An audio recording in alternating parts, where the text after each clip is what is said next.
There's nothing added to that. Huh.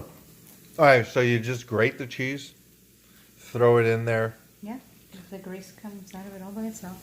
Except It's whatever's Teflon pans are poison. So if there's health freaks it can be done in the listening, oven. they're gonna shame this video. It can be done in the oven on parchment paper. A regular pan. Except it takes so much longer in the oven on parchment paper. Is it good? You like it? Yes. Yes. Yes. Okay, I don't good. know. Look at my bowl. All right, so this is what the plate looks like. I took pictures before. So this is just, you know, a typical ground beef and what you would put on like nachos or tacos or whatever. Yeah, except he's grass-fed. Oh, this is the grass-fed stuff that we bought. This is full-fat sour cream, and these are the things that we saw.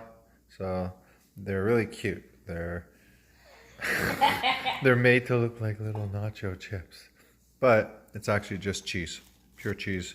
So this would be my keto day, slightly not carnivore. There's no preservatives. The shame. Everything comes out of the garden. Ooh, garden tomatoes, right? Garden tomatoes, garden jalapenos. Okay, cool. Because cheese is hot. I get it. It's just hardened cheese. Yeah. Hey guys, if you like my video, please give it a thumbs up, share, and subscribe. See you soon.